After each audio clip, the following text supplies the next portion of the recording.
We recently got a question on what helps us stay connected throughout the day as a couple. So, we wanted to share some of the practices that really improved our day to day life and our relationship as a whole. These practices were shaped throughout the phases of our relationship, especially since we moved in together. And we realized each of them actually required conscious thought and discussion to set it up. They're simple, underrated routines that really hold us connected on a daily basis. We hope this video will be the initial trigger for you to set up some practice of your own that will help improve your current or maybe your future relationship. So, let's start. The first practice is having our morning routine together. We both had our individual morning routines before we met that were a very important part of our day. And when we started living together, we had a discussion on whether we want to align and merge our practices or continue doing it separately. We ended up choosing to do it together as a way to have a moment to connect with ourselves and each other. And this turned out to be really a great also accountability booster for us. Yeah, we choose to go to bed early and get up early, and depending on the season and our preference, we choose the type of practice where we can have both a sense of individuality and togetherness. Some of our favorites are riding bike around the village, a walking meditation, Or or just a walk. just a walk. Also, some gentle morning stretches or also breathwork exercises.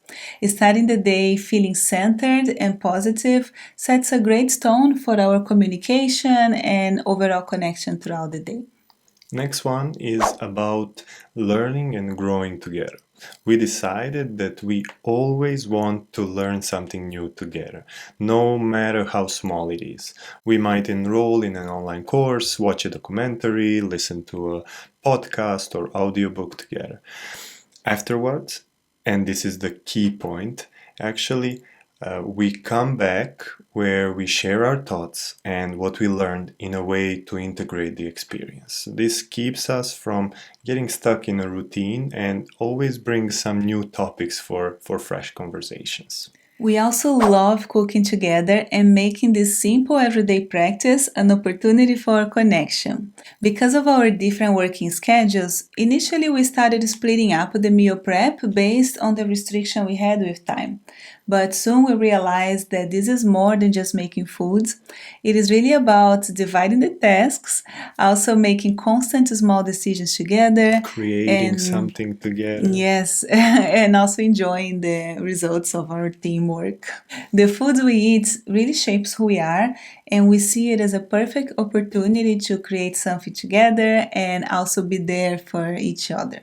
Of course, sometimes life will not allow it, but it's important to be able to create bonding opportunities in simple everyday activities. Another simple practice is scheduling date nights or afternoons, in our case, in our calendars. For us, like for so many other couples, taking time for ourselves was a struggle. We would get busy and let the day to day tasks get the best of us and consume our energy.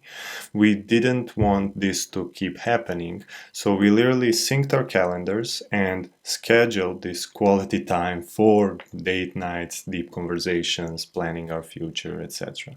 We block out specific times in our calendar for these, ensuring we dedicate uninterrupted time to nurture our connection.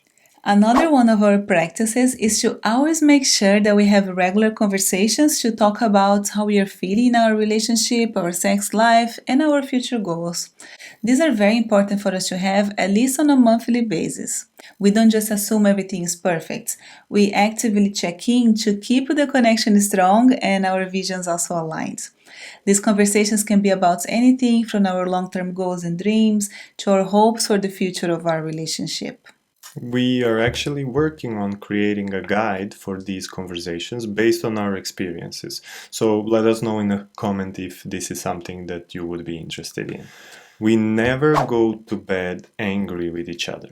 This one was huge for the health of our relationship. We had different approaches to handling conflict situations before we met.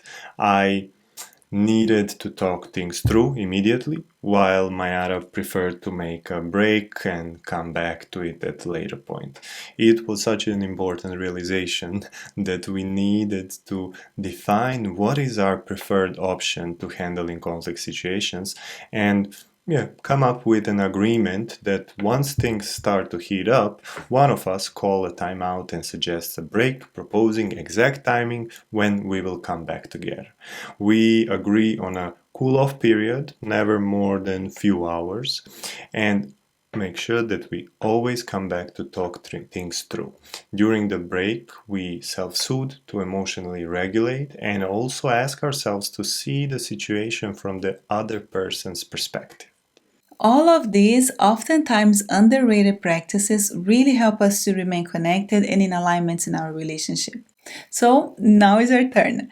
What practices do you want to take with yourself in your current or future relationship? Share with us in the comments and remember to like and subscribe for more relationship tips.